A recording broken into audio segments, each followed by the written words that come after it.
নতুন বিয়া করছেন আপনি, এখন আপনার বউয়ে আপনার বাড়ি 2 দিন থাকিয়া এই বাপের বাড়ি গেছে।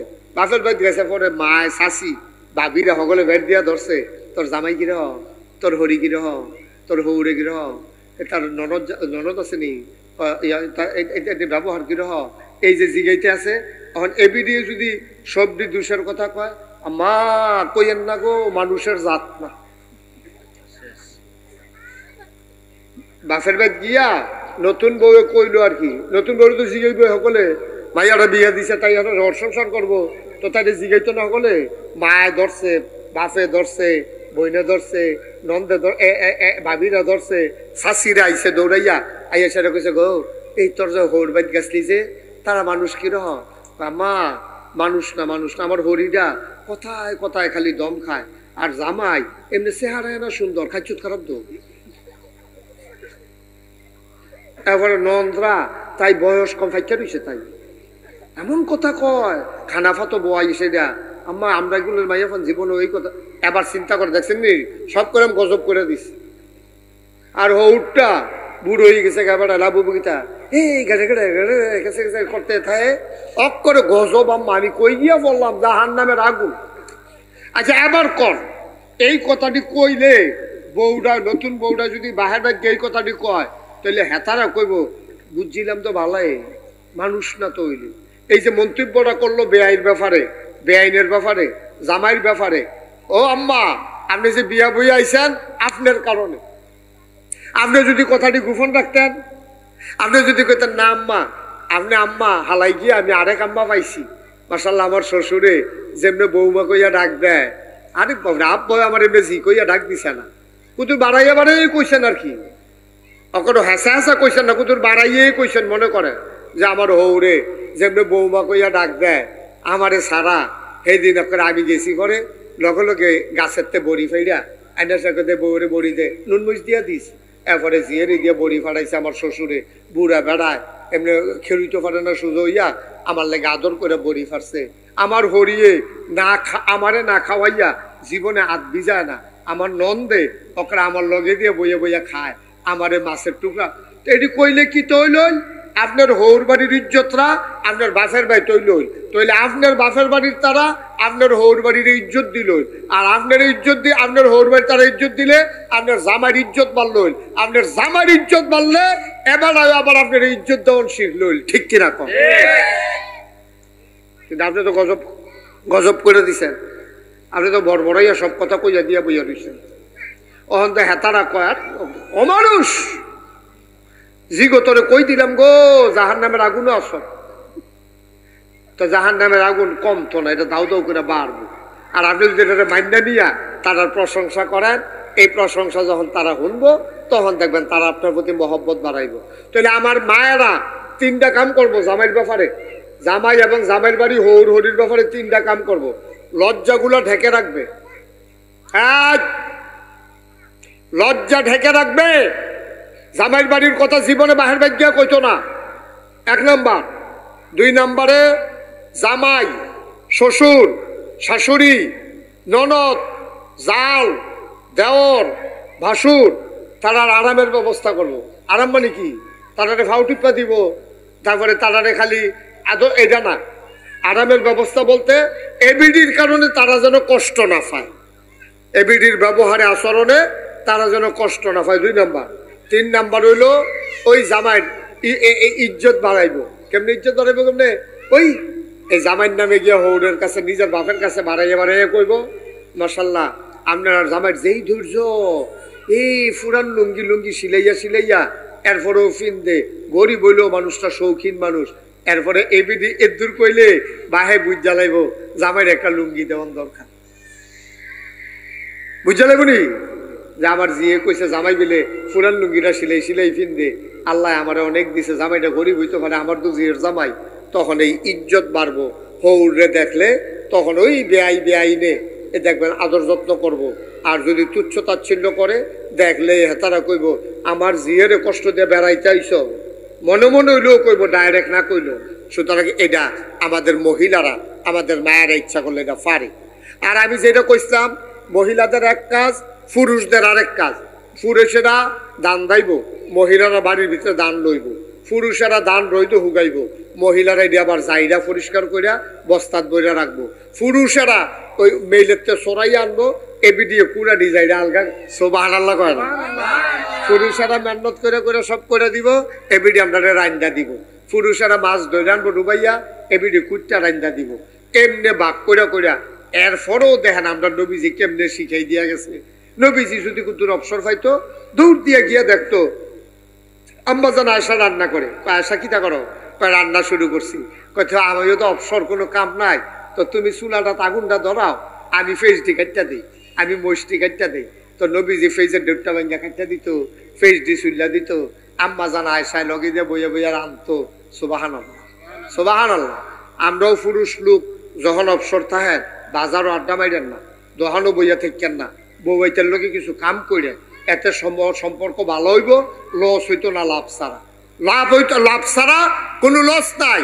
এই ব্যান্ডায় তুইটা এবিডি যখন গিয়া সেটা রান্না বান্না করবো, আপনিও লগে লগে উঠবেন, এবিডি চুলার ফহিরের গাড়ো গিয়া, অথবা আপনি টিউবওয়েলের এখানে গিয়া এবিডি চাউল দিবে, আপনি চাপ দিবেন, এবিডি রানবো, আপনি মরাত বইয়া বইয়া আলাপ করবেন, এরপরে খাইতে বইলে আপনি খাইয়া নিজের প্লেটটা নিজে ধুইয়া লাইবেন, বেরিয়েতে ধুয়ন লাগবে এমন কোনো কথা না। তো মহিলাদের কাজ আলগা, পুরুষের কাজ আলগা। যেই দিন থেকে বেরিয়েতে মনে করছে আমরাও বেড়াইতের মতো পারি, এই দিন থেকে বেরিয়েতে অশান্তি শুরু হয়েছে, শান্তির কাছেও নাই, ঠিক কিনা কন? অশান্তি, হুদা অশান্তি, হুদা অশান্তি। কেমনে কেমনে অশান্তি, কেমনে আরো সহজ করে কই। সমাজটা চালাইতে বেডিও লাগে, বেড়াও লাগে, পুরুষও লাগে, মহিলাও লাগে। আপনি সাইকেল চালাইতেন গেলে সাইকেলটা কোনো এই দুইটা চাক্কা লাগে, চাক্কার ভিতরে দুইটা অংশ আছে, একটা হইল টায়ার আর একটা হইল টিউব। সিহন কথা খেয়াল করে শুনেন, টায়ার এবং টিউব মিলেই হইল চাক্কা। আচ্ছা, টিউব এটা কি এই গাড়ির এই চাক্কার ভিতরে থাকে না বাইরে দিয়ে থাকে? টিউবটা কি ভিতরে না বাইরে? আর টায়ারটা বাইরে। তোমার সামনে সুইচটা ফলাবেন, ওটা বুঝা লাগছে। টায়ার হইল বাইরে, টিউব হইল ভিতরে। টায়ারটা শক্ত না টিউবটা শক্ত? টায়ার শক্ত। এটার ভিতরে কাঠ আর গুতা খেলেও ডুহে না, চাক্কার উফরি দেওয়া জায়গায়, পাত্রের উফরি দেওয়া জায়গায়, এটা কিচ্ছু হয় না। বানাইছে এটার এইরকম করে। এই সমাজটা সুন্দর করে চালাইতে হইলে একটা সাইকেলের মতো, এটার দুইটা চাক্কা লাগবে চলতে গেলে। চাক্কাটার ভিতরে আবার দুইটা অংশ আছে, টিউব এবং টায়ার। টিউব হইল ভিতরে, টায়ার হইল বাইরে। টিউব ছাড়া টায়ার এই সাইকেল চলতো না, টায়ার ছাড়াও চলতো না।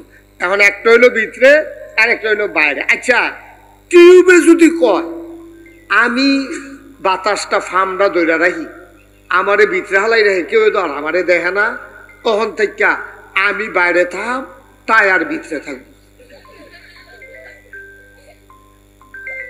কথা তো বুঝার কথাই। টিউবের কি দেখাইতো মনে কয় না কেউ রে? টিউবেরও তো দেখাইতো মনে কয়। টিউবে কইতাছে, কয় যে আমি থাম বাইরে, এতদিন আমি ভিতরে আসলাম, ওই আপনার বেড়িয়েতের মতো আর কি। যতদিন আমরা বেড়িয়ে ভিতরে ভিতরে আসলাম, তখন বেড়াইতে সন্তান লালন পালন করব, রান্না বান্না করব, আর আমরা বেড়িয়েতে আমরা বাইরে দিয়া কাম করাম। তো এই রইব এইরকম। ওই টিউবে কইয়া বইছে আমি থাম টায়ারের বাইরে দিয়া। তখন টিউব যদি টায়ারের বাইরে দিয়া দেন, আর যদি এরকম খড়খুইরা রাস্তা হয় অথবা কাদার রাস্তা হয়, যখন টিউবটা বাইরে দিয়া থাকবো, টায়ারটা ভিতরে থাকবো, যাওয়ার সময় যখন একটা ঘষা খাইব, হার্ট ব্রেক যখন করব, তখন কি একটা খালি একটা কি হইব, ঠুস একটা আওয়াজ হইব।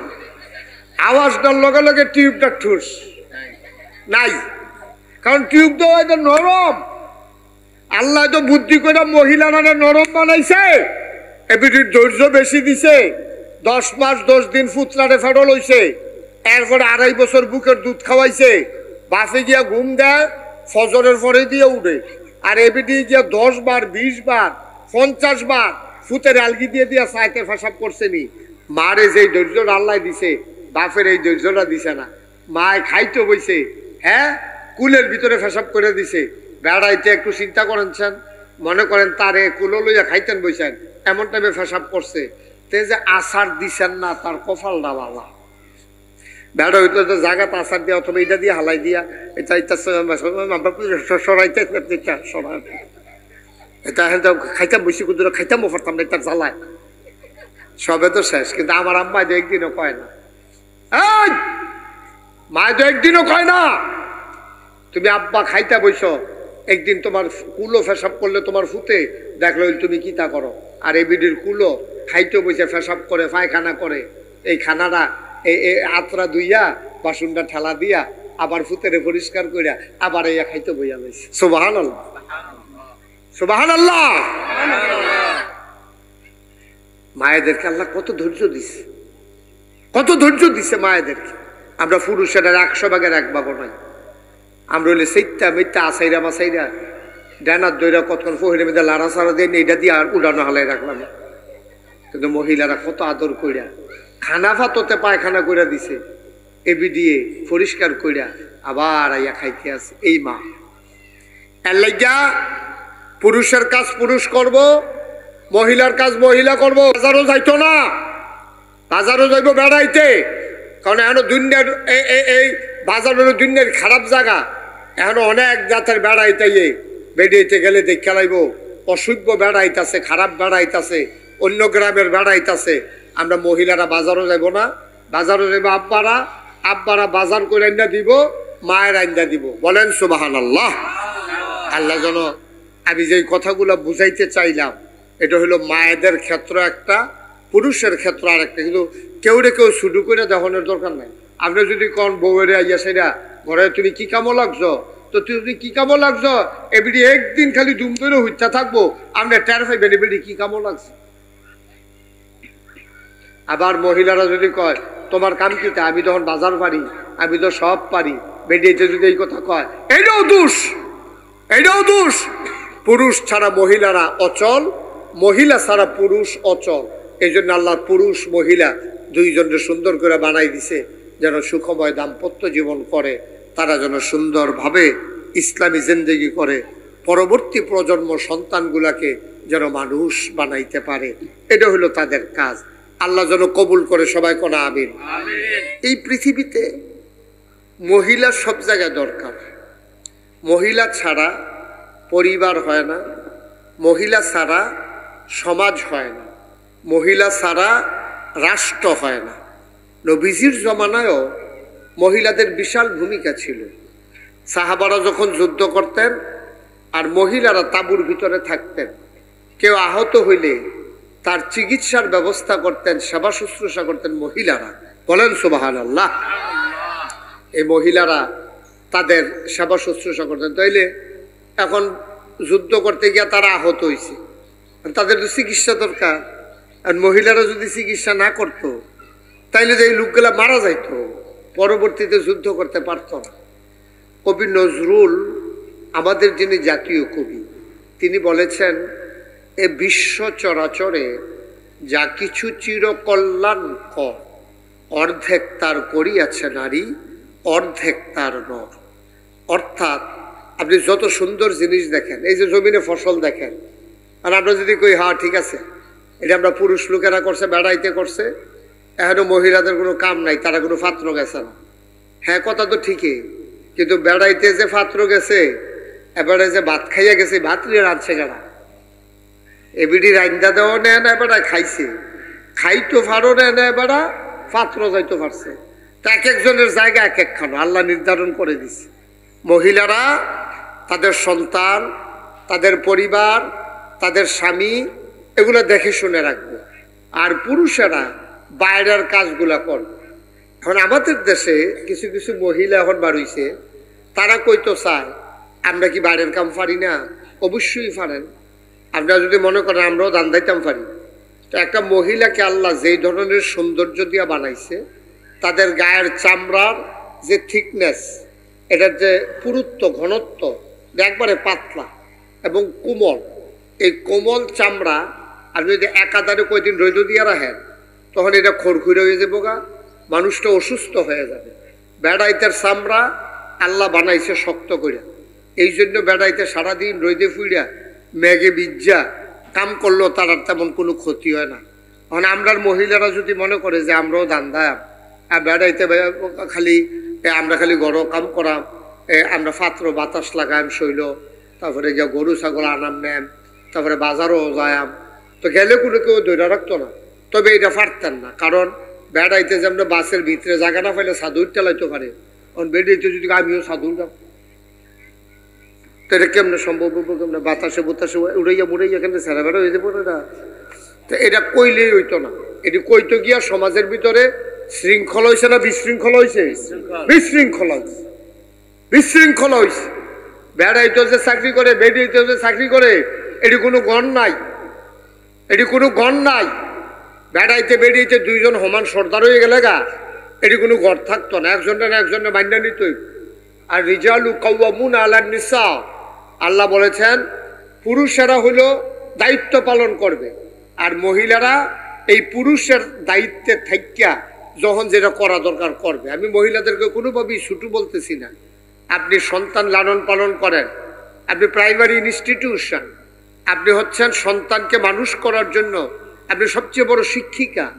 বাপ গৃহস্থ করতো জায়গায় পাত্র, চাকরি করতো জায়গায় অফিসও, ধান্দাই তো জায়গায় খ্যাত, দোকানদারি করতো জায়গায় দোহা বাজারও, কিন্তু আপনার কাছে শুরু বাচ্চাটা বড় হয়। এই মাগুলো যদি ভালো হইতো কতই না সুন্দর হইতো। যারা মনে করেন মা খাওয়ার দোয়া ফারে, মনে করেন ফারে, অধিকাংশ মহিলা খাইতে লইলে কি দোয়া করার লাগবো জানে না, তারপরে টয়লেটে যাওয়ার সময় কি দোয়া করা লাগবো জানে না। মহিলারা জানে না করে বেড়াইতেছে, জানে বিষয়টা এরকম না। আমি বুঝাইতেছি এটা যে মহিলারা যদি খাওয়ার দোয়াটা শিখতো, শুধু বাচ্চাটারে যখন বুকের দুধ খাওয়াইতো, তখন মহিলা যদি মুখে মুখে এই দোয়াটা কইয়া দিত, তাহলে দেখতেন যে বাচ্চারা দুধ ছাড়ানোর আগে আগে, মুহ কথা ওনের আগে আগে তা খাওয়ার দোয়াটা পারে। সুবহানাল্লাহ বলবেন না? এরপরে যদি টয়লেটে যাইতে হইলে বাচ্চারা, মহিলারাই তো লইয়া যায়, বাচ্চারা যদি যখন কথা ফুটছে তখন যদি শিখাই দিত এইভাবে দোয়া পইরা টয়লেটে যাওয়া লাগে, কতই না সুন্দর হইতো। মা যখন পায়ের উপরে বালিশ দিয়া দুল পাড়াইয়া যখন বাচ্চার ঘুম পাড়ায়, তখন যদি ঘুমের দোয়াটা শিখাই দিত, আল্লাহুম্মা বিইসমিকা আমুতু ওয়াহইয়া, তখন বাচ্চাটা কি হইতো, ওই ঘুমাইতে ঘুমাইতে মার লগে লগে করতে করতে, আপনি যদি ঘুমো ফাড়াইতেছেন, আপনি ফাও কথা না কয়ে যদি ফরো আল্লাহুম্মা, তো বাচ্চাও ফল হইল আল্লাহুম্মা বিইসমিকা আমুতু ওয়াহইয়া, তখন দেখলেন ওই মায়ের দোয়াটা ফাড়ার কারণে বাচ্চারাও মাশাআল্লাহ দোয়াটা শিক্ষা লাগছে। মায়ে যদি কইতো বিসমিল্লাহে আল্লাহ বারাকাতিল্লাহ কইয়া সেটা খাওয়া শুরু করতো, বাচ্চারাও খাওয়ার দোয়া শিক্ষা লাইল। টয়লেট থেকে যাওয়ার সময় কি দোয়া লাগবে মায়ে যদি শিখাই দিত, তাহলে বাচ্চারা সুন্দর করে শিখে ফেলতো। এই জন্য মায়েদের ভূমিকা এই সন্তান লালন পালনের ক্ষেত্রে আব্বার চাইতে আর অনেক বেশি। বলেন সুবহানাল্লাহ। দেখবেন যেই মাটি ভালো হয়, যেই মাটি ভালো হয়, বাপ যদি খারাপ হয়, ফোলাফেন্ডি মানুষ অনেক দেখবেন ওই বেড়ায় বংশ ভালো নাই, সেটটা থায় গালাগালি করে, কিন্তু কেমনে কেমনে তার কপালও বালা বংশের একটা বেডি তে বিয়া করে লইছে। হেতার আর তো খবর লইছে না, মনে করছে নাগাইশ বিয়া দিব, এই যেমন ওক দিয়া লাইছে। তো আমরা তো নাগাইশ আর হগলে খারাপ না, আবার হগলে ভালাও না।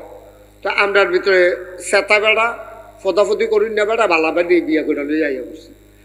কথায় কথায় ফদাফদি করে, গালাগালি করে, মনে করেন রাগারাগি করে, এই বউয়ের লোকেও দুর্ব্যবহার। কিন্তু মহিলারা ভালো হওয়ার কারণে এই মহিলার ঘরে যে বাচ্চা দিয়েছে, এইটি আল্লাহর খাস মেহরবানি।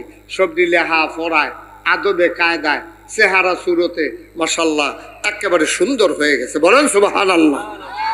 আমি অনেক দেখছি, আমি এরকম অনেক দেখছি যে মূর্খ বেড়া লেহাপড়া করছে না, কেমনে কেমনে একটা শিক্ষিত মাইয়া বিয়া করে লাইছে। এখন এই বেডির ঘরে যে বাচ্চা কাচ্চা হয়েছে, এটি মাশাআল্লাহ ইউনিভার্সিটিতে পড়ে, এই বাচ্চা কাচ্চাটি মাশাআল্লাহ সুন্দর মাদ্রাসাত পড়িয়া আলেম হইছে, সুন্দর লেখা, আদব কায়দা সুন্দর, ব্যবহার সুন্দর। মাইনসেও দহনো বইয়া বইয়া কয়, আরে তার বাপটা কিরকম, আর মাশাআল্লাহ এই বাচ্চাটা কত সুন্দর হয়েছে। তার একবারে কাও এমনি হয়েছে না, এমনি হয়েছে না, বেডিটার গুণে, ঠিক নেই?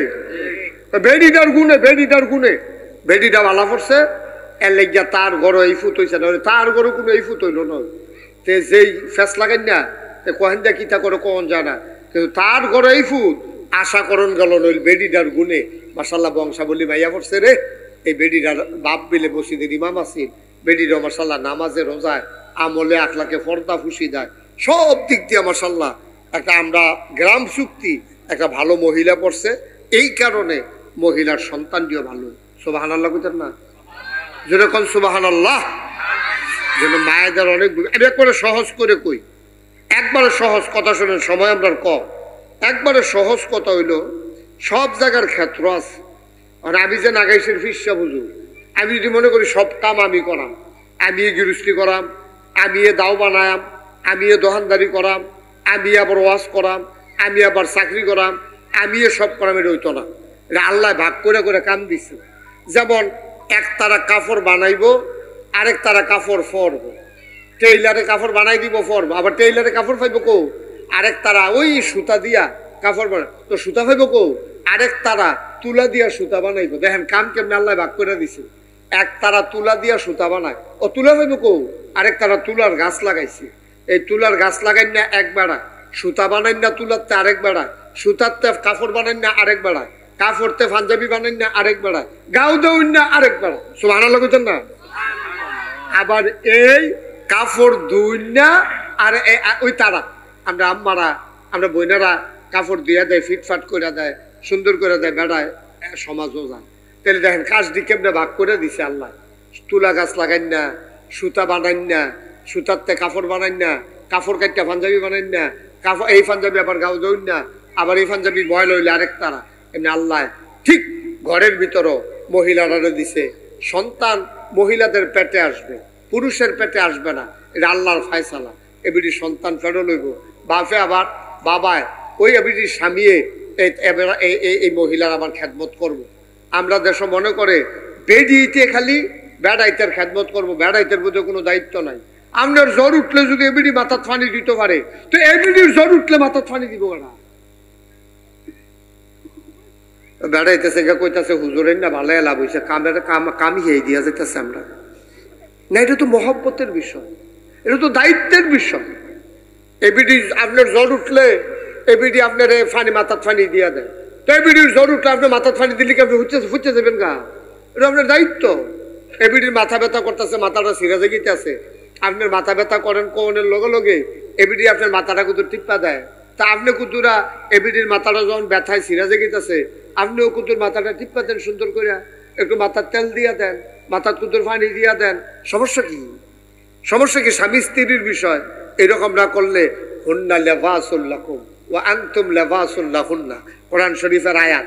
আল্লাহ কয় এই পুরুষেরা, আগে ডাক দিছে পুরুষরারে, কয় শোনো, আমরা কই জি আল্লাহ, কয় হুন্না লিবাসুল লাকুম, এই মহিলারা তারা হলো তোমার গায়ের পোশাকের মতো। সুবহানাল্লাহ বলবেন না? মহিলারা পুরুষের গায়ের পোশাকের মতো। এরপরে কয় ওয়া আনতুম লিবাসুল লাহুন্না, তারা হইল তোমার গায়ের, পুরুষেরা হইল তোমার এই মহিলার গায়ের পোশাকের মতো। ওয়া আনতুম লিবাসুল লাহুন্না, আর তোমরা যারা পুরুষ তোমরা হইলা তাদের গায়ের পোশাকের মতো। সুবহানাল্লাহ বলেন না? দেখেন আল্লাহ কি জিনিসটা দিয়ে উদাহরণ দিছে, দেখেন কি আল্লাহ, এটা কেমন আল্লাহ। উদাহরণটা দেখেন কি কইছে, কয় হুন্না লিবাসুল লাকুম ওয়া আনতুম লিবাসুল লাহুন্না, পুরুষেরা হইল এই মহিলার আর গায়ের পোশাকের মতো, আবার মহিলার হইল পুরুষের গায়ের পোশাকের মতো। মুফাসসিরিনে কেরাম তারা গবেষণা শুরু করলো, আচ্ছা গায়ের পোশাকের লগে পুরুষ মহিলা স্বামী স্ত্রীর উদাহরণ দিল কেনে? এটা উদাহরণ দেওয়ার কারণ হইল যে পোশাক মানুষের তিনটা কাম করে। গায়ের পোশাক, সবাই কথা বলবা এদিকে, গায়ের পোশাক মানুষের তিনটা কাম করে। কয়টা? সবাই কথা কন, কয়টা? আপনি কইতেন না, এবার বলে দিচ্ছি। এমনি মানুষ কম, আবার রয়েছেন দুম ধরে।